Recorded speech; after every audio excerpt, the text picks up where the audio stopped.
Сиз угуп жаткан Марал радиосу өз уктурууларын Айлампа программасы аркылуу улантат. Эртең заманыбыздын залкар жазуучусу Чыңгыз Айтматов жана учурдун чакырыктары аталышындагы 3-чү эл аралык Ысык көл форуму башталат. Эл аралык форумга дүйнөнүн 20дан ашуун мамлекетинен окумуштуулар, жазуучулар, Айтматов изилдөөчүлөр, саясатчылар катыша турган болууда. Ушул баш аягы 30 жылдан ашуун убакыт өткөн Ысык көл форумунун негизги мааниси жөнүндө биз бүгүнкү программабыздын алкагында сөз кылганы турабыз.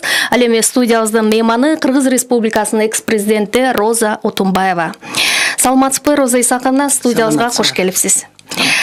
Байланышка чыгууну каалаган угармандар 0552 68 06 06 номерине суроо же пикириңизди калтырыңыз, же 68 06 06 телефон номерин терсеңиз болот. Роза Исаковна, алды менен студиябызга келгениңиз үчүн ыраазычылык билдирем. Мына биринчи жолу ушул Чыңгыз Айтматовдун демилгеси менен өткөн дүйнөдөгү жалаң интеллектуалдардын башын бириктирген форумдан мына бүгүн эстесек 32 жыл убакыт болуптур да. Ал учурда деле ушул октябрдын башкы числолорунда күздө өткөн экен. Бул форумдун мааниси бүгүнкү күндө канчалык? Бага жыл өткөн сайын эле жоголбой эле кайра улам тереңдеп келе жаткандай таасир калтырат да. Ысык көл форумунун мааниси бүгүнкү күндө өтө зор. Мына жаңы эле азыр өтүп атат Нью-Йоркто БУнун генералдык ассамблеясы. Ошол жерде бул дүйнөлүк трибуна, ошол жерде мамлекет башчылары, өкмөт башчылары, тышкы иштер министрлери 193 өлкө болуптур азыр. Ошо 193 өлкөнүн башчылары келип, өздөрүнүн дүйнө өнүгүүсү боюнча оюн айтып кетишет. Баягы бир чоң курултайда, дүйнөлүк курултай. Ошол жерде мына биз кандай дүйнөдө жашап атабыз, эл аралык катнаштар кандай бүгүн, биздин өзүбүздүн өлкөлөрүбүздө да кандай бир чоң проблемалар бар болсо, ошол трибунага алып чыгат. Мына Гутерриш генералдык катчы, баш катчы өзүнүн сөзүндө так ушул жөнүндө айтып кетти да. Бүгүнкү дүйнөдө дейт, азыр ушунчалык чоң ишенимдин дефицити болуп атат дейт. Өзү ишеним сынып аткан кезде дейт. Бул ишеним жок, улуттук институттарга жок, өлкөлөрдүн ортосунда ишеним жок дейт. Бул дүйнөлүк ушундай бир баягы мировой порядок деп коебузго, ошондо да ишеним азыр жок болуп атат деп бул коопсуздук кеңеши, БУнун коопсуздук кеңеши 5 мамлекеттен турат. Ошонун ичинде ортосунда алардын ортосунда такыр ишеним жок болуп, ири эң эле курч дүйнөлүк маселелердин баары туруп калып атат. Мына ушундай биз азыр акыбалда жашап атабыз дүйнөдө. 86 жылдарын элестетип көрсөк, ал убак болсо баягы перестройка, гласность деп Горбачев келип ошентип өлкөнү өзгөртүп аткан маал болчу. Мына ошентип Советтер Союзу ошол убактагы экинчи супердержава Америкага карата өзгөрүлүп аткан кез болчу. Мына ошондо баягы муздак согуш деп коебузго, бул тим эле катып калган Арктикадагыдай муздар экен. Ошону кантип биз эритебиз? Кантип өлкөлөрдүн ортосунда, дүйнө жүзүндө жалаң эле Америка эле Советтер Союзу эмес. Советтер Союзунун аркасында блок, мамлекеттердин блоку, Американын аркасында да ошондой батыш деп коебуз жалпысынан. Мына ушулардын баары бири-бирине атаандаш болуп, бир карыш кадам бастырбай, ядролук согуш мына болот деген маал болчу.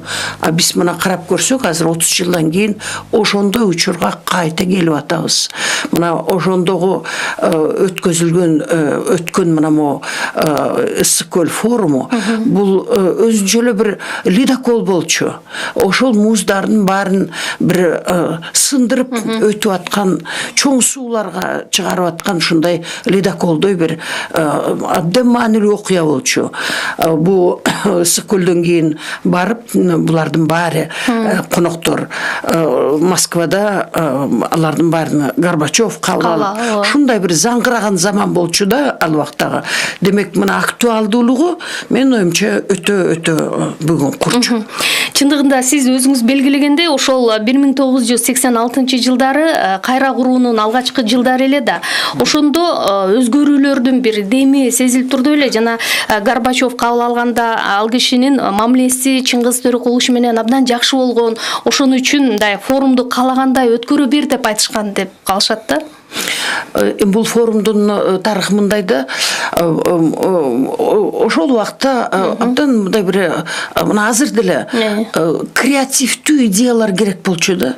Бул идеялар бир кандай бир идеялар, кимди чакырыш керек, кантип ошо муздарды бир эритиш керек. Ошондой идеяларга мукташтык абдан чоң болчу, зор болчу.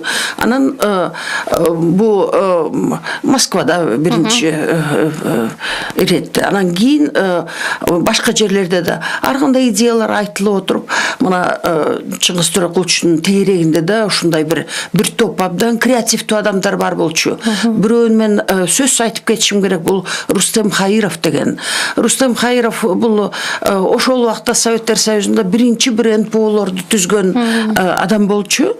Мына Рустем Хаировдун жанында дагы адамдар бар болчу. Мына Чыңгыз Төрөкулович менен бирге ошондо бул идея менен булар тиги борбордук партиянын комитетине чыгышат. Мына кандай дейсиңер, биз ушинтип тигилер болсо коркот да, батыштагылар. Ой, булар болсо баягы партиянын үстөмдүгү. Мына мисалы биз бүгүн Кытай жөнүндө сүйлөшүп атканда айтабыз го, ой, аларда тиги ЦК эле чечип коет, анан аларда бир абдан чоң машина, анан бирөө үстүнөн айтса эле ошондо баары угушат дегенде. Мына биз жөнүндө, Советтер Союзу жөнүндө дал ушундай эле ой болчу батышта. Ошондуктан бул форум болсо башкача болуп, дизайны такыр башка болчу. Бул форумду мына жеке адам, ушу улуу инсан, дүйнөдө аты чыккан Чыңгыз Айтматов өзү мына Москвада эмес, а өзүнүн өлкөсүндө баягы шерине өзү сөзүндө да шерине деп айтты да, мына Чыңгыз Төрөкулович ошо жерде сүйлөп аткан сөзүндө. Ошентип чакырсын да, анан өзүнө тең салмактуу дүйнө жүзүндө ушундай ири белгилүү адамдарды чакырса, алардын да таасири күчтүү өздөрүнүн өлкөлөрүндө, дүйнө жүзүндө. Анан ошентип биз кантип бул дүйнөнү өзгөртөбүз? Кантип мо эки супердержаваны жакындатабыз? Кандай жолдор менен биздин аркабыздагы элдер, жаштар өнүгүш керек? Кантип биз экинчи миңжылдыкка, жок, үчүнчү чынында, үчүнчү миңжылдыкка биз киребиз деп, мына ошо 15 жыл мурун, ошо акыркы 15 жылды биз кантип жашайбыз? Согушсуз, ядролук согуш жашайбыз. Кантип биз өзгөрүшүбүз керек деген ушундай ойлорду чыгарса деп, анан баягы иш башталат да. ЦКдан бизге ушундай буйруктар келе баштайт. Мен ойлойм, азыр мына ошол кишилерден балким Апа Жумагулович бар, ким конкретно мындай ошол иш-чараларды аткарган, булар даярдыкты. Биз болсо сиз деле ал кезде министрлер советинин биринчи орун басары болуп иштеп катышкансыз. Орун басары азыркы Өмүрбекова Алтынай болуп, мен ошондо иштеп жүргөм. Анан биз болсо ошо баягы кухнясын баарын жайгарып, жата турган жерин баарын жайгарып, булар отура турган жерин баарын даярдап, ошентип иштеп ишти баштаган болчубуз. А чынында мына ошо шериненин башында Шыңыз Төреқұлович кейін болса бір топ дағы иш-шаралар болды, музейге барышты бұлар, анан шарды көрішті. Ошондо мына биздин кыргыз жазуучулары да келип кошулушту. Мындай көрсөткөнгө такырлы жалгыз болбосун деген мааниде. Анан мындай бир акыркы аяктоочу кече болду. Ал жерде ал убактагы Абсамат Масалич, биринчи секретарь, ошентип Апаз Жумабулович, анан ким Кошоев ошентип барышкан. А негизи бул болсо ошондой баягы жеке адам жазуучу чакырды, ушундай шерине кылып биз дүйнөлүк проблеманы сүйлөшүп алалы деген иш-чара болду да. А негизи ушул форумда Айтматовдун ал кездеги эңсегени, жалпы кыргыздардын эңсегени эмне? Биз анда Советтер Союзунун бир бөлүгү болчубуз да. Биз чоң державанын андай ойда жок болчу да. Биз бир күнү ушинтип өз алдынча бөлүнүп кетебиз деп, эгемендүү болуп кетебиз деп. Анда мына Советтер Союзу өзгөрүп аткан кези, перестройка болуп, Советтер Союзу баягы жабык өлкө болчу. Ошондон чыгып мына мен ойлоп атам, эми кеп бүгүн бизде баарыбызда да биз мына азыр өз алдынча өлкө болуп, бизде ушул чоң жүрүш, чоң мындай дүйнөнү карап аткан өлкө катары жанагындай проблемаларга толуп турабыз да. Бүгүн дүйнөдө кандай гана чоң көйгөйлөр көп, абдан көп. Мына эки Кореянын ортосундагы согуш болуп кетет деп, аякта мына жашоо деңгээли өтө жогору. Бирок алардын коркунучу мына любой минутада ошентип согуш болуп кетиши мүмкүн деген. Мен ойлойм, алардын жашоосу тым эле бир караңкы түнгө эле барабар болуш керек. Жалаң эле эки Корея эмес, ошол жерде гүлдөп аткан Япониясы болобу, башка өлкөлөрдүкү. Анткени бул коркунуч өтө курч болуп турат бүгүнкү күндө. Бүгүн мына миграция проблемасы Европанын баарын каптап, мигранттар. Европа баягында Европа жок, ошол 80-жыл өткөн кылымдын 80-жылдагыдай. Алардын мына биз айтабыз, биздин мигранттар Россияга кетип, ошентип мына биздин элибизде ошентип кыйналып атат десек, а Европа мына андан бешбетер бүгүнкү проблемалары. Анткени алардын өкмөттөрү абдандай бир неустойчивый, эч туруксуздук болуп атышат булардын баары.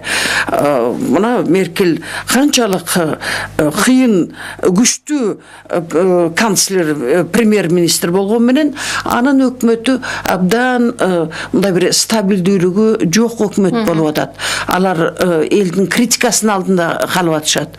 Мына Италия ушундай күчтүү мамлекеттердин баары кыйналып турган кези. Мына ушул проблемалардын баарын булар талкуулашты. Анткени бул форумда жалаң эле бир 15 киши келишти. Коноктор атактуу дүйнө жүзүнөн жазуучулар, окумуштуулар, батыштан негизи өтө атактуу Артур Миллер, Питер Устинов, Федерико Майор анда жөн эле мындай окумуштуу катары келген болчу. Анан кийин Горбачев менен жолугуп, Горбачевдун колдоосун алып, анан кийин генералдык директор болду ЮНЕСКО. Анан мен ошондо барып ЮНЕСКОдо иштеп калдым кийин. Ошондон кийин эле. Бирок жанагы окумуштуулардын арасында дагы айтып коет го, 3-чү дүйнө деп өнүгүп аткан өлкөлөрдөн мисалы Менон деген Индиянын окумуштуусу келди. Афеворк Текле Эфиопиядан. Кийин мен Эфиопияга барганда ал киши менен жолуктум. Бул киши да бул Африкан Рубенс деп коет. Өтө атактуу сүрөтчү. Мына алар болсо ошондо эле дүйнө жүзүндө жакырчылык бар. Дүйнө жүзү болсо али сабатсыз деген ушундай проблема проблемаларды көтөрүп атты. Бизде андай проблемалар жок болчу. Биз Советтер Союзу катары супер держава болуп, ошентип жашап турган кезибиз болчу. Мына сен суроо берип атпайсыңбы? Биз кандай деп. Биз болсо мына бизге Кытайдын кыргыздары келсе, суктанып, силер ушинтип кандай дүркүрөп өнүгүп атасыңар деп кетчү эле ал убакта. Ошо Федерика майор жазган экен, шерине жаңыча ой жүгүртүүнүн көк тамыры болуп берген деп, ушул Ысык көл форумуна абдан жогору баа берип, анан Айтматов абдан оригиналдуу ой жүгүрткөн адам тура көрсө деп жазганын окудум да. Анан негизи кийин сиз президент болгондон кийин дагы ушул Ысык көл форумун жандандыруу сунушун берген экенсиз да. Бул учурда ал дүйнө интеллектуалдары кандай кабыл алышты? Тилекке каршы мен эми мындай көп деле иштей албай калдым да. Мен убактым деле болгон жок. Мындай идеяга чейин мындай бир жайылтканга же мунун үстүндө иштегенге. Бирок баягы форум өзү өтүп атканда бул биринчи форум. Эми дагы көп алтыда болот деп ошентишкен. Бул Ысык көл форуму ошондо абдан эле мындай реакция дүйнө жүзүндө да жакшы болду. Советтер Союзунда кандай чоң реакция болду. Биз ушундай бир кичинекей республика. Бизде мына бүгүн кайта бул форумдун ролун айтып атсак, бул руханий ресурс деген ар бир өлкөнүн бул өтө маанилүү экен. Балким биз кичинекейбиз. Балким бизде 6 миллион эл жашайт. Бирок биздин ошол руханий ресурсубуз ошо планетанын баарына чейин мындай чыга турганы, дүркүрөтө турганы. Деңгээл абдан жогору экендиги деңгээли өтө жогору болду. Эми сөз анда Советтер Союзунун машинасы алдыбызда турду дегенде, алардын мына мисалы кыргыз эле тилинде жазса Чыңгыз Айтматов, балким канча тилге которулат эле ал белгисиз. Бирок орус тили аркылуу бул жайылып кетти мына дүйнө жүзүнө, сөзсүз. Бул буга баа бериш керек, туура баа бериш керек.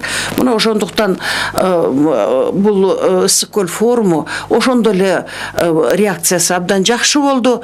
Бирок мен айтат элем, бүгүн да мына мисалы биз кичинекей өлкө болсок да, биздин ушинтип Чыңгыз Айтматов деген жазуучубуз бар, Манас бар. Бизде ушундай духовный же руханий ресурсубуз абдан күчтүү экен. Биздин кошуналар деле сезишет, билишет муну. Ошондо биз бул форум өткөндөн кийин, муну биз иштетип кийин дагы бир форумда, ушул форумда эле өткөзө бергенде, балким бул да бизге жардамы көп болот эле. Биздин промоушн деп коет го азыр, тиги өлкөнү бирдемени таанытуу дегенде да. Анткени бизге мына чейрек кылым керек болду өлкөбүздү картага койгонго, өзүбүздү таанытканга дүйнөгө. Бул да абдан көп ресурсту талап кылат. Бул Ысык көл форуму кийин бир 2-3 жолу ушундай аракеттер болду. Гранадада, Испанияда чогулушту, анан Стамбулда бир жолу чогулушту. Биз болсо бул жерде Кыргызстанда 1997 жылы ушундай дагы бир аракет жасадык. Горбачев өзү келди. Мен оюмча ушу Горбачев биринчи жолу баягы президенттиктен кеткенден кийин ушу баягы мурунку Советтик республикаларга келгени деп мен ойлойм да. Балким мен жаңылып атам, бирок эч жака бара албай калды да ошондон кийин, Советтер Союзу кыйрагандан кийин. Анан ошондо бул жерде Бишкекте, анан бул жерден биз Ысык көлгө да алып бардык кишине. Ушундай бир аракет болду. Эми мындай форумду чакырганга өтө ушундай бир Чыңгыз Төрөкуловичтай адам жок да азыр. Бул киши ошондо мына азыр деле китеби чыккан Ысык көл форуму деген. Ошону окусаңыз, Чыңгыз Төрөкуловичтин деңгээли, анын сөзүнүн байлыгы, тереңдиги, эми бул ошо дүйнөлүк бир жана инсандардын эң эле ири инсандардын ошо сөздөрүнө тете да.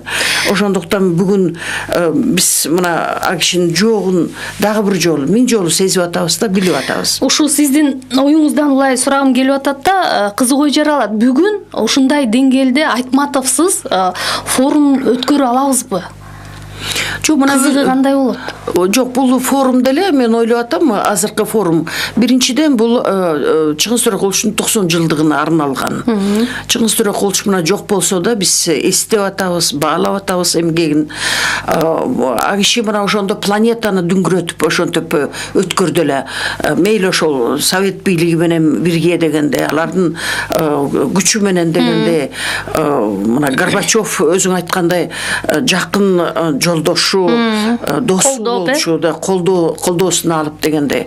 Бирок мына азырда биз болсо баягы чыныгы өлкөсүбүз да бул Ысык-Көл форуму ошол жерден өттү да, уясыбыз. Биз уясыбыз. Ошон үчүн мына бул жерде де биз эстеп ошол форумду азыр 20дан ашык өлкөлөрдөн келип, мына ошентип форум өтүп атканы, мен оюмча бул бир биздин да парзыбыз, биз жасап аткан ишибиз бул туура иш деп ойлоймун. Ошон үчүн мындай бир таасири болот, сөзсүз жаштарга. Мына азыр Ысык-Көл форум десең, бул билбейм, бул китеп кайта чыгарылдыбы же чыгарылган жокпу, мен ушу жакшы билбейт экенм. Биздин Илимдер академиясы же осы басмаканалар муну кайта чыгарышса деле болот эле бул китепти. Бул өтө өтө мындай бир таттуу китеп керек болсо да, абдан бир маанилүү, таасирлүү жазылган. Таасирлүү да. Ар биринин айткан сөздөрү ошол жерде бар. Анан айтып атпайм, бу ошо бүгүн мына кечөөн эле жазылгандай. Анткени бүгүн биз кайта ушул проблемаларга учуруп атабыз. Бүгүн окусаң бул китепти, ошо так биздин азыркы проблемалар жөнүндө жазылгандай да. Уланталы студиянын мейманы Кыргыз Республикасынын экс-президенти Роза Отунбаева. Кыргызстанда мына эртең баштала турган Ысык-Көл форуму тууралуу сүйлөшүп жатабыз. Роза Исаковна, бизге WhatsApp аркылуу да бир нече суроолор келген. Анан көпчүлүк абдан кызыгып атышат да. Роза Исаковнадан сурап бериңиз. Чыңгыз Төрөкулович менен жакын алакада болгон бекен, чыгармачылыгы менен тааныштык абдан жогору баалап билет экен, айтып берсе жакшы болот эле деп кайрылып атышат. Чыңгыз Төрөкулович мен атамдардын жашындагы адам. Мына биз мен атам менен да тааныш болчу. Булар Таластан экен, анан мындай бир барлашып жүргөн кишилер болчу. Биздин да бир туугандарыбыз ошо Көксай, тиги азыркы Кара Бура району, ошол жакта бул ишин бир жакын тууганы болчу. Мен мындай мен кичинекей кыз болчумун башында, биринчи жолу көргөндө 64-жылы мен Ошто мектепте окуп жүргөндө, булар кинематография союзу атактуу Россиянын бир артисттери менен бирге келип калат Ошко. Ошол жерде мен биринчи жолу көрүп, пионер катары. Анан кийин биз баарыбыз, биз үчүн бул тим эле чоң жаңылык болчу. Анан ошондо мен биринчи жолу мындай автографын алган болчумун. Анан кийин болсо бара-бара мен мына өкмөттө иштеп калдым. Ага чейин Бишкекте горком партияда иштедим, катчы болуп. Анан кийин өкмөттө вице-премьер азыркы айтканда ошондой жумушта иштеп калдым. Бул ролдо жазуучулар союзу, кинематография союзу же ушундай чыгармачыл адамдар менен көп алака болот экенсиң. Мен ошондо көп иштешип калдым. Ал убакта Чыңгыз Төрөкулович эле тоодо эле киши болчу. Кыргызстанга келген эле өзүнчө бир күн чыккандай эле болчу да, мындай келип съездтерде ошондой жанагындай чоң жыйындарда сүйлөгөн, биз баарыбыз күтүп эле отурчубуз. Кийин мен 89-жылы Москвага кеттим иштегене. Мени Шеварднадзе чакырып кетти эле ошондо. Чыңгыз Төрөкулович Шеварднадзе менен да абдан жакын дос болуп жүрдү. Анан ошондо ага чейин деле 86-89 мен тышкы иштер министри болдум. Бул киши мындай көп деле эле анда тышкы иштерге алакасы жок, бирок көп эл аралык конференцияларга барып жүрчү да. Дүйнө жүзүн баарын эле кыдырып жүрчү. Анан мен ошо Москвада иштеп атканда 90-жылы, 91-жылы Чыңгыз Төрөкулович мындай дайындоо алды, тышкы иштер министрлигинен Люксембургка элчи болуп калды. А мен болсо Советтер Союзунун ЮНЕСКОда өкүлү болуп атам. Анан ошондо биз катташып калдык үй бүлөбүз менен. Биз ошо Люксембургка барып жүрдүк. Андан кийин болсо мына мен тышкы иштер министрликтин коллегиясынын мүчөсүмүн. Мына ушундай бир катташ болуп кетти да, профессионалдык.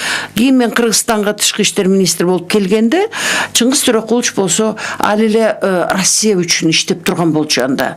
Анан мен 94-жылы Чыңгыз Төрөкуловичту Россиянын элчилигинен биздин Брюсселдеги элчиликке алып келдим. Президент дайындоо жасады, бирок мен ошонун баарын көчүрүп ак ишине ошо жерде бизде Кыргызстанда, Бельгияда биринчи биздин элчибиз ошо Европада тегеректе өлкөлөрдүн баарын жаап, мына ошентип биздин элчи болуп калды. Мен тышкы иштер министри катары, Чыңгыз Төрөкулович болсо элчи катары биз бир топ жыл иштеп калдык. Ак иши биздин бир коллективдин мүчөсү болуп калды да.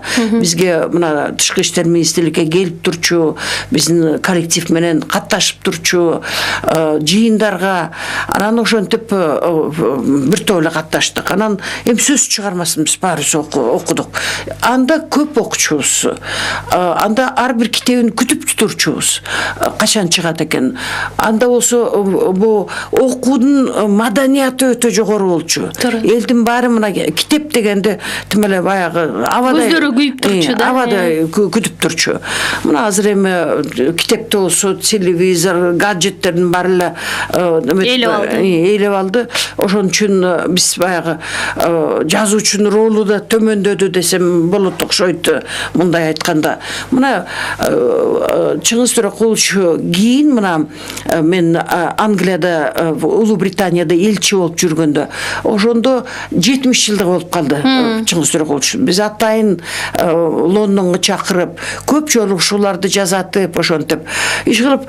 Багы жазуучу, ойчул катары эмес, адам катары да жакындан билген экенсиз да анда. Эми билип калдык, Чыңгыз Төрөкуловичтун үй бүлөсү менен да мындай жакын катнашыбыз бар болчу, азырда бар. Мына азырда үй бүлөсү мына Бишкекте жашайт. Сиз билгендей жубайы Мария Урматовна, уулу Элдар, кызы Ширин, мына ушулардын баары менен эле биз катташып турабыз. Уланталы азыр байланышка чыкканда угармандар күтүп жатышат. Кезек берсек саламатсызбы? Угатабыз сизди. Саламатчылык. Розисатына сизге мындай суроо. Сиз ушундай улуу саясатчы, акылман, данышман катары ушунчалык сизди сыйлайбыз, сыймыктанабыз. Аялдардан чыккан эр азамат чыныгында экинчи Курманжондатка деп эсептейбиз. Анан кийин ушу сиздин саясатчы болуп калганыңызга кимдин таасири берди? Ата энеңизби же болбосо айлана тегереңизби? Кандайча саясатчы болуп калдыңыз, ушуну билелик дедик эле. Мен университетте эле мугалим болчумун. Рахмат сурооңузга. Бирок бүгүн биз Чыңгыз Төрөкулович жөнүндө сүйлөшүп атабыз го. Ошон үчүн эки сөз менен сизге айтайын. Мына анан ал заманда партиялык иштерге бизди чакырып эле иштейсиң деп койчу эле. Мен ошентип партиялык жумуштарга кетип, анан мен саясатта жүрдүм да, чынын айтканда, ошондон бери. Анан мен дипломатияга кеттим. Бирок бул негизи мына Кыргызстандын түптөлүп аткан чагына келиптир. Мен жаштыгымда, мен бышкан жылдарымда ошентип мен мына саясатка, кайнап аткан саясатка очогуна кирип кеттим. Уланталы, кийинки бизге келген угармандын суроосун берейинчи. Ысык көл форуму дейт, жаңыча ой жүгүрткөнгө чыны менен эле жашыл жарык болуп бердиби дейт. Бүгүн ошол көйгөйлөрдү чечүүдө дейт, дүйнө бир киши керекпи деп сураган экен. Эми сөзсүз мына айтып атпаймынбы жанагы азыркы бүткүл улуттук уюмдардын күн тартибинде турган маселелер булар болсо ошо дүйнө баары биригиш керек ушул проблеманы чечке. Азыр мына 21-кылымда 20 жылына өтүп баратат, мына жакында эле 20-жыл болуп калат, бир жылдан кийин эле. Биз көрүп атабыз, бу ускорение деп коебуз го да, мына тездик менен. Тездиги ушунчалык күчтүү болуп атат, катуу болуп атат. Биз күн кантип өтүп кетти. Мына бир айдын ичинде жердин түбүнө чейин барып кайта келип калганыбыз, мунун баары эле бүгүн чындыкта туура да. Ошондуктан мен айтат элем, бул маселе сөзсүз биз ушу өзүбүздүн чөлкөмүздө, Орто Азия өлкөлөр биз бирге болсок, биз бир күчтүү болот элек. Азыр ушундай түшүнүк анык болуп атат. Өзбекстандын президенти өткөндө ушул идеяны баштап, азыр мына биз ушуга баарыбыз аракеттештасак жакшы болот эле. Орто Азиялык өлкөлөр бириксе, өзүнчө бир маанилүү чоң регион пайда болот эле. Эми башкаларын, эми биз Африка же Латинская Америка жөнүндө эми айта албайбыз да, эми алар мына даже Россия менен бүгүн Америка тирешип тур. Америка менен Кытай тирешип тур. Биз эми ал ортодо баягы чымынга барабардай болуп калабыз да. Биз өзүбүздүн жерибизде, өзүбүздүн чөлкөмүздө мына ушундай ишти жасасак туура болот эле дейм. Ысык көл форумунун мааниси, анын ролу жөнүндө сүйлөшүп жатабыз. Суроо берүү үчүн 680606 номерин териңиз. Кезек сизде, угарман, угуп атабыз. Саламатсызбы, Роза Исаковна. Саламатчылык. Сизге рахмат, көптөгөн иш-чаралар уюштуруп жүрөсүз.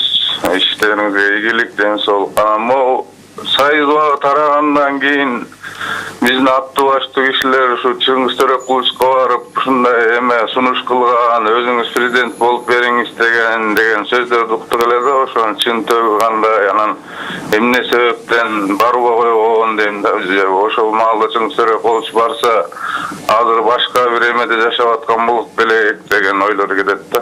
Рахмат. Могу бир эме менен эле чектелбей, бир эстелик коюп чектелбей, бир комплекстүү чоң бир кандайдыр неме түзбөсө да болбойт го дейм да. Башка бир мамлекеттин ушундай чыган адамы болсо дагы көптөгөн нерселерди кылмак. Рахмат сизге. Рахмат. Бул абдан жакшы суроо болду, сунуш болду. Биздин баарыбыздын эле ойлогонубуз ушул. Мындай комплекс болуш керек эле, маданият центры десекпи, Чыңгыз Төрөкуловго арналган. Ал жөнүндө мына үй бүлөсү да, Элдар деген уулу да мына көзү төрт ушундай болсо деген чийип алган архитектуралык жагынан колунда бар. Ошону эми ишке ашырганга инвестиция жок да. Ошо инвестиция болсо деп азыр биздин өкмөттүн, биздин өлкөнүн ушундай инвестициясы болбой атат, топтолбой атат. Мен ойлойм мына быйыл ошо Шекер айылында бир эстелик курулуп атат, мындай коомдук бир центр. Кийинирээк дагы бир кичине топтолсо, сөзсүз бизде мына Бишкекте ушундай центр болуш керек. Анткени бу биз бүгүн али сезбей атабыз, канчалык улуу, канчалык бул чоң инсан экен. Жердин жүзүнөн келип ошо Айтматов кайсы жерде жашаган, кайсы жерде төрөлгөн деп ушинтип атайын. Мына биз изилдеп атышат. Изилдеп атышат да, баргысы келет экен. Бу бар эле жетет экен да адамга. Машинеси деле болот экен бир күнү, бир эмес эки машинеси болот экен, үй деле болот экен, кийим сансыз дегенде. Бирок адам өзүнүн ошо руханий дүйнөсүн тазалайын, өстүрөйүн дегенде, мына биз деле мен мисалы Толстойға барып қалам Москвада, жана Ясная Полянаға. Барсаң, ошо жерде көрсөң тазарып келесің. Мисалы, мен ошо Чеховтыға деле барат элем, Пушкинге деле барат элем. Бул өтө маанилүү ушундай жерлер. Мына бүгүн мен Түгел Байсатыкбеков кеткенден кийин ошо түптө кайсы айыл десе деп ушундай бир ой жүгүрттүм да, сурадым балдарынан да. Эми ошакта жашаган жок, билбей калдык дейт. Сыздыкбеков деген кандай тоо биздин адабиятта. Мына Чыңгыз Төрөкуловичтун Шекер айылы быйыл болсо ошондой бир Мекка болуп калгандай түргө жетип турат да. Эми ошакка барса ал жерде эмне бар, эмнени көрсө болот деген. Бу шаарда Бишкекте болсо киши жашаган квартирасы же үйү бар. Үй музей дегенде барса болот, ачык. Мына Кыргызстандын төрт тегерегинен келсе болот. Эл аралык дос конокторубуз келип атса Кыргызстанга, алар барып атышат. Мына эми кээ бир кезде алдын ала звондоп коюш керек, же болбосо айтып коюш керек, барат элек деп. Бирок аларда фонд, Айтматовдун фонду бар. Аларда бир топ ушундай иш-чараларды жасайт. Мисалы мына китептерин чыгарып атат. Быйыл Жомоктор деген легендалар деп ошентип чыгарышты. Балалык деген китебин чыгарды. Ал музей катары баягы музейдеги түн деген абдан жакшы бир иш-чараларды жүргүзүп атышат. Мен айтат элем, мына мисалы азыр балдар өзгөчө окубайт десек, бир жагынан капа болсок, экинчи жагынан ойлойсуң, эми Чыңгыз Төрөкулович деле балдар үчүн атайын көп жазбаптыр да. Мына бул эми чоң кишилерге абдан глобалдуу ой жүгүртүү менен ойчул, философиялык ушундай бир чыгармалар жазыптыр. Анан мен быйыл ушундай биз бир арт лагерь жасап, балдарга барып, мен Таласта как раз мен айтып атам да, силер окудуңар десек, балдар окубайт. Чыңгыз Айтматовду китебин окушпайт. Ошондуктан мен жана балалык деген китебин көтөрүп жүрмүн. Анда ошо нускасы өтө аз. Аны да көп нускасы кылып дагы чыгарыш керек ошондой китептерди. Мен айтат элем, мына Чыңгыз Төрөкуловичка сөзсүз биз ошентип курушубуз керек. Китептерин баягы Советтер Союзунда 100 000 деген тираштар менен чыкчу эле. Бүгүн болсо 1 000 деп чыгарып атышат. Же ашып кетсе да 2 000 дейт. Эми башка тилдерге, мына мен Англияга келгенде эсимде бар, алар айтып атышат, биз вообще көп болду чыгарбаганыбызга дейт. Мына Россия кээ бир кезде жаңыртып коет мындай.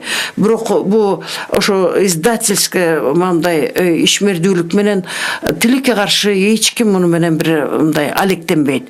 Анан эми жана саясий жагын айтканда Чыңгыз Төрөкуловичтун, мен деле ушу эл укканды мен деле уккам. Мен ал убакта Москвада иштечимин, билбейт экем.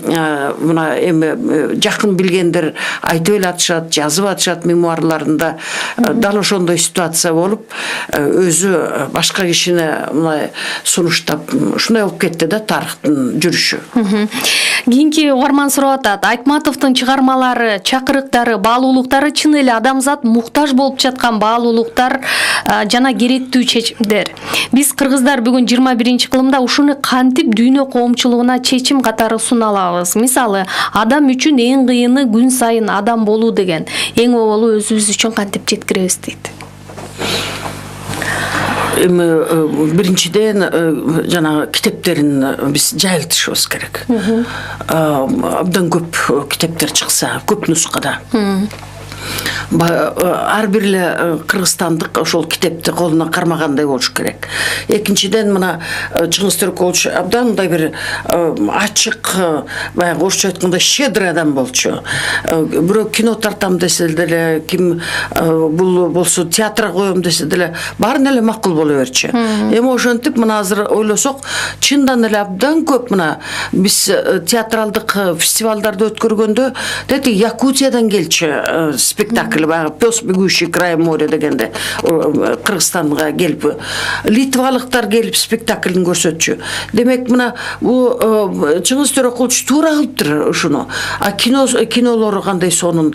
Эми ошентип мына биз ал кишинин чыгармаларын окуганда, көргөндө, сезгенде, мына биз өзүбүз ошол жана чындыктарды, ошол акыйкат, ошол таза бир кандай бир баалуулуктарды, ошолордун баарын өзүбүзгө сиңиргенге аракет кылабыз да. Ар бир адам. Анткени Чыңгыз Төрөкуловичтун чыгармалары эмне себептен ушунчалык популярдуу, эмне себептен мындай бир баарына жагат, анткени анын ичинде ушу жалпы адамзаттын баалуулуктары чагылдырылган. Ошон үчүн мен айтат элем, биз колубуздан келгенче ушундай колубузда байлык бар экен, ошол байлыкты көбөйткөнгө, өзүбүздүн балдарыбызга, өзүбүздүн үй бүлөбүзгө, өзүбүздүн тигерегибизге жеткизгенге аракет жасашыбыз керек. Дагы угарманыбыз сурап атат да, Ысык көл форумунун быйыл өтүп атканы абдан жакшы болду, эң жок дегенде. Бирок бул иш чараны жылыга болбосо дагы байма-бай өткөрүп турууга болобу? Анан масштабтуу кылса болчу да деп каалоо тилегин билдирет. Эми мына азыр форумга бир топ эле атактуу адамдар да келип атышат. Чыңгыз Төрөкулович менен жанаша иштешкен, жүргөн, Казакстанда эле мен билгенден Олжас Сүлейменов, Шаханов Муктар, Мурат Ауезов, бир топ ушундай өтө белгилүү адамдар келип атат. Өзүнүн досторунан мына Рустем Хаиров, Андрей Золотов дегендер Россиядан келип атышат. Келе албай калгандар Ысык көл форумунун катышуучулары мурунку бир топ өтүп да кетти, алардын арасында ошондо эле улгайып калган адамдар болчу. Федерика майор келе албай атат, дагы бир топ келе албай атат. Эми булардын ойлору бар да, булар кандай бир ойлорду чыгарып атышат. Минтсек, анан тигинтсек деп. Азыр мен оюмча мына өкмөттө булардын баарын угуп, анан бир жыйынтык чыгарат го. Бул форумду да биз ийгилик каалайбыз. Ийгиликтүү өтсө, бул форумда бир канаттандырат эле. Бул туура экен, ушинтип жасаш керек элек. Биз жасашыбыз керек. Эми жыл сайын болбосо да 2 жылда бир, 3 жылда бир, бул да бир өтө маанилүү эле. Кийинки угарманыбыз сураган экен, Роза Исаковна, сиз бул форумда өзүңүз чыгып доклад жасайсызбы? Анткени масштабтуу ой жүгүрткөн доклад дүйнө коомчулугуна керек да, дейт. Мен өзүм жазабайм бул форумда. Бирок мына форумдун жыйынтыгын биз күтөлү. Мына мен ойлойм, бул да бир ошондо дагы бир ойлорду айтабыз. Мен Чыңгыз Төрөкуловичтун 90 жылдыгы боюнча быйыл бир университеттерге барып атам, ар кайсы жерде. Ошол жерлерде да мен доклад жазайм. Кийинки угарманыбыз сураган экен, биринчи форумга келгендердин көпчүлүгүнүн көзү өтүп кетти го дейт. Бирок аларга эгерде барларына чакырык берилди болду экен, мен ошого абдан кызыгып атам деп. Да, берилди, баарына чакырык берилген. Мен уюштуруучулардан сурагам. Мына Федерика майор өзү келе албай калды, бирок видео кат жибериптир.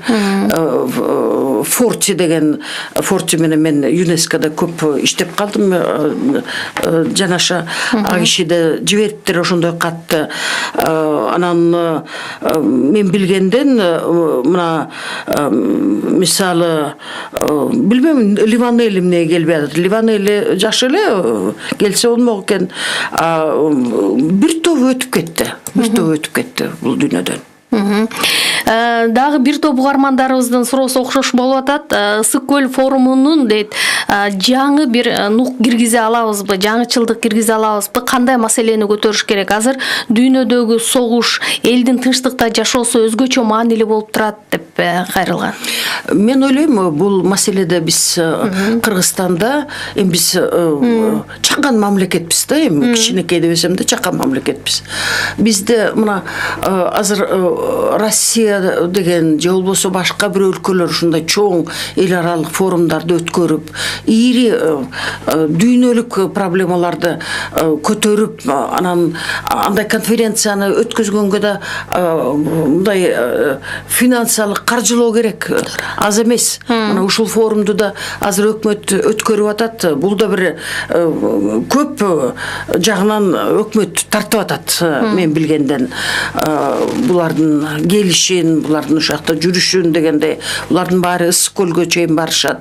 Ошо мурунку Советтер Союзунун республикаларын баарынан эле келип атышат. Чет мамлекеттен да келип атышат. Бир топ чет мамлекеттен келип атышат. Демек, бул да бир ошо финансалык каржылоого байланыштуу. Ошондуктан биз муну да учетко алышыбыз керек. Анан деле ушул форумду, деле ушундай бир адабий маданиятта кандай бир нерсени тартып кеткенге мен айтат элем, ошо бизде Кыргызстанда энергия жетпей атат да, элдин да. Эл да ошого ачылып. Мен мисалы өзүм ошо бир адабият фестивалын өткөрөйүн деп эле жүрөм да, жыл сайын. Бирок сиз ыр кечелерди өткөрүп аракет кылып атасыз да. Кечелерди өткөрүп атам. Мен мына билим фестивалы деп жыл сайын өткөрүп атам. Бул азыр мына биздин руханий кандай бир атмосферабызды, картабызды өзгөртүп атат да. Мисалы чет элдиктер деле айтат, ой, Бишкекте кызыктуу дейт жашоо дейт. Анткени ар кандай ушундай бир иш-чаралар өтүп атат. Ололо деген центр өткөзүп атат. Байгүнү Куликовский дом деген өткөзүп туруп, үй бүлөлөр үчүн мисалы ушундай иш-чаралар. Биз өзүбүз өзгөртүшүбүз керек шаарды. Биз өзүбүздүн ишмердүүлүк менен, мамдай бир идеялар менен. Анткени азыр дүйнөнү жалаң эле мамдай детиге пахта терүү, же болбосо темир чыгаруу деген азыр креативдик индустрия деген өтө маанилүү. Креативдик индустрия деген бул болсо ушул дизайн, бул болсо мамдай фестивалдар, бул реклама, ушулардан да абдан көп пайда, акча түшө турган индустриялар. Дүйнө жүзү ушуну менен жашап атат. Мисалы мына Улуу Британияны алсаңыз, Улуу Британиянын музыкасы дүйнө жүзү угат. Алар ушундан кирешени көбүрөөк алат. Любой башка бир баягы мындай материальный индустриядан башка неме салыштырганда. Демек, мына бизде мага деле айтышат, мына Алматы канчалык кызыктуу шаар дейт. Көп ушундай иш-чаралар өтөт дейт. Бизде мына шаарды ошентип өзгөртүп атабыз. Эми жанагы адабий фестивалды айтып атам. Адабий фестивал бул болсо сөзсүз Чыңгыз Айтматовдун чыгармаларына таяна турган нерсе да. Адабий фестивалында жазуучу кайсы китеп чыкса жылдын ичинде, ошо жерде презентация болот. Китептер жөнүндө талкуу болот. Ошо китептердин негизинде спектакльдер болсо, ошолорду көрсөтөбүз. Сүрөттөрдү, мына сүрөтчүлөрдүн эмгектери коюлат. Эмгектери ошентип. Бул абдан комплексный бир жумага чейин болот башка өлкөлөрдө. Индия, Пакистан, эми батышты айтпай эле коюн. Кайсы өлкөдө, ар бир өлкөдө ушундай адабий фестивал бар да. Биз деле ошондой өткөзсөк дейм. Эми мен ошого каражат таба албаймын. Мен билбейм. Меценаттар жокпу экен ушул маданиятты колдойюн деген? Абдан аз чыгат. Биз мына жайлоо бала бакча деп кандай биз чуркайбыз жыл сайын, жай сайын. Жай сайын мына мен 100 бала бакчаны ошол балдар биздин келечегибиз. Ошол балдар Кыргызстанда калат. Алар эч жака кетпейт. Ошо койчу болобу алар, же болбосо койчудан окумуштууга чыгабы, бирок ошол биздин нукура элибиз. Бирок абдан оңой эмес. Мындай акчаны тапкан дегеним өтө оор. Бирок мен айтат элем, ушундай адабий фестивалдар бул болсо биздин баягы руханий дүйнөбүздү көтөрө турган нерсе болот эле. Бул өзгөчө маанилүү экендигин турмушубузду ырастап бараткандай. Саламатсызбы? Ассаламу алейкум. Күтмөндү күнүңүздөр менен нарындан чыгып жатам. Атым кубаныч, урматтуу Роза Исаковна. мен ушул көптөн бери ушундай теманы күтүп жүрдүм эле. Жакшы алып чыктыңыз да. Биздин эми 1986-87 жылы мен милдеттүү түрдө аскерге чакырылып калып, анан 1,5 миң солдаттын алдындайм. Анда Союз убагында жалгыз кыргыз болуп калдым да. Эч ким тааныбайт, бир эле адам чыкты да автономный республикадан Дагестан бар эмес, ошондон бири Кумык урутундагы бала чыгып, мен кыргызмын десем, эч ким тааныбай койгондон мен кыргызды билем деди. Анан мен таң калып, бирөө эле тааныйт экен. Эмне кайдан таанысың десем, мен Чыңгыз Айтматовдун чыгармаларын окугам деп 18 жаштагы бала мага айтып аткан. Мен өзүм аябай уялып кеттим. Чындыкта мен орус мектепте окуп, жогорку сайда окуп, орус мектептерде окуп, Чыңгыз Айтматов биздин мектепте окуткан эмес да. Ошондо мен 18 жашымда Гүлсаратта окудум да, армиядан үйдөөлөргө салдыртып атыпчы. Анан мен сорум мындай да, эл аралап жүрбөйбүз, бирок аксакына. Чет мамлекеттерде, биздин мектептерде, чет мамлекеттин мектептеринде биз Союз убагында чет эл поэт, писательдерди окуганбыз да үстүстөн. Ошондой мектеп куралдарына киргизилди беле, ушундай эмелер барбы, маалыматтар? Рахмат. Чет мамлекеттерде барбы деп сурады. Ооба, чет мамлекет. Бизде Кыргызстанда бар да, азыр сөзсүз бар. Чыңгыз окубаса бул уят кылмышка барабар иш го анда. Кыргызстанда окулбайт. Кыргызстанда сөз бар. Чет мамлекеттерде да бар. Мисалы, ошол Россия биринчи учурда. Россия, Казакстан, Өзбекстан. Мына биз ушу Орто Азияда мен ойлойм баарында эле сөзсүз бар. Балким ушу мурунку Советтер Союзунун өлкөлөрүндө баарында эле болуш керек. Анан эми башкаларын мен так айта албайт экенм. Балким Польшада бар ушундай баягы маданият бири-бирибизге сиңип калган, билген ушундай бир өлкөлөрдө бар болуш керек. Мен ушуну жакшы такташым керек экен, билбейт экенм. Бирок абдан мындай таасирдүү айтты да, ушул Айтматовго кечирээк аралаштым, кечирээк окуп калдым дегендечи. Уланталык кийинки угарманыбыз кайрылып атат. Роза Исаковна дейт, сиз ушу Айтматов боюнча көргөнүңүздү, билгениңизди, таасирлериңизди бир жазып калтырсаңыз абдан жакшы болчудай оюңузда барбы деген. Мен бир макала жаздым эле 2013 жылы. Окудум, абдан таасирдүү жазыптырсыз. Айтматов жөнүндө мо Акипрессте мнение деген рубрика бар го, ошол жерге жазып койдум эле. Бирок сөз андан да тышкары менде көп мындай бир эскерүүлөр бар. Бир күн отуруп жазышым керек. Кийинки угарманыбыз бир эмес 2 жолу жөнөтүп атат. Айтматовдун адам катары кандай экендиги жөнүндө билүү кызык болуп атат дейт. Айтматов канчалык терең, канчалык ушундай жогору адам, ошончолук мындай бир өзүнүн жүрүш турушуда мен оюмча абдан таасирдүү болчу. Мына элчи катары бизге келди, биз баарыбыз жаш дипломаттар бар эле. Менде анда өтө жакшы болчу коллектив. Эч качан мындай бир баягы боюн көтөрөт деген такыр жок бул кишиде. Өзүндөй бир кудайдай сезет деген такыр жок болчу бул кишиде. Хотя бул киши ушунчалык эле баягы асмандагы жылдыздай эле болчу, эч ким жете албагандай эле. Анан элдин баары эле мына карап суктанып, анан түрү да мындай олбурлуу, ушундай чоң киши болчу да. Келбети да ушундай жарашкан, кайсы жерде болсо да талпанын ичинде ошол замат эле көрүнүп турат эле. Кайсы жерге самолетко кирсе да же бир талпанын ичине кирсе эле ошол замат Айтматовду тааныйт элеңер да. Бул киши мына сөз сүйлөп атканда, сүйлөп бүткөндө ушу баары кол чаап эле ушинтип эле. А бул киши болсо мындай бир өзүнүн мына мен жыргаттым, мен ушундай бир сонун сүйлөдүм деген эч качан. Ушунчалык кайсы жерде болсо да мындай бир өзүн эми үлгүлүү в том смысле, что биз баарыбыз эле мындай коомдук адамбыз, анан биз үйрөнсө боло турган деген сөздү айтып атам да.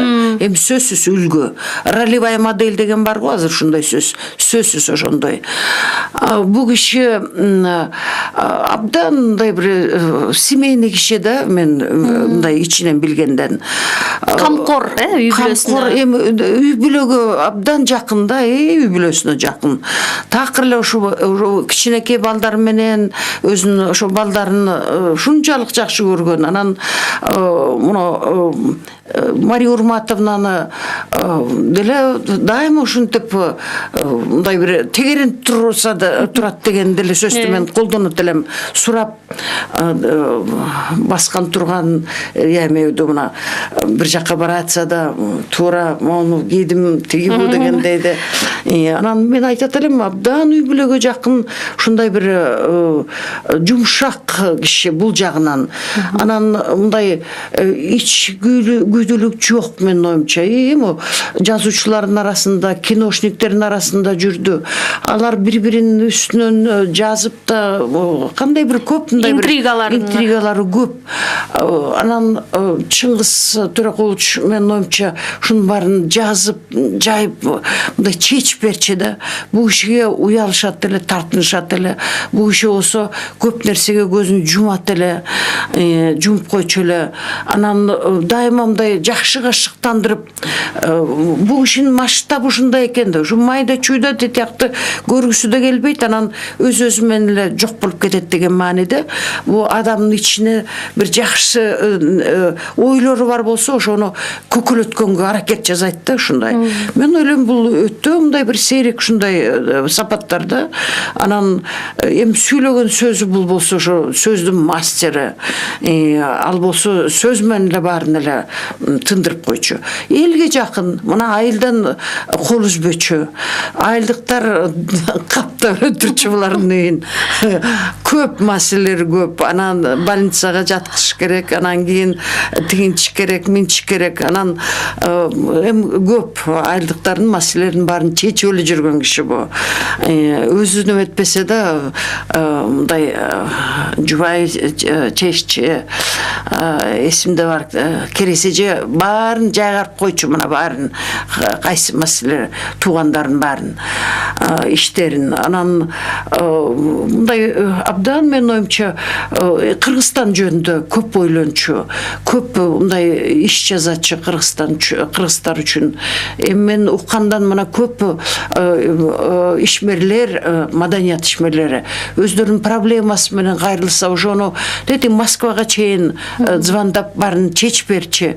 Мен ойлойм, бул киши кайсы жагынан албасаңыз да бир үлгүлүү адам бо деп. Чоң рахмат, Роза Исаковна.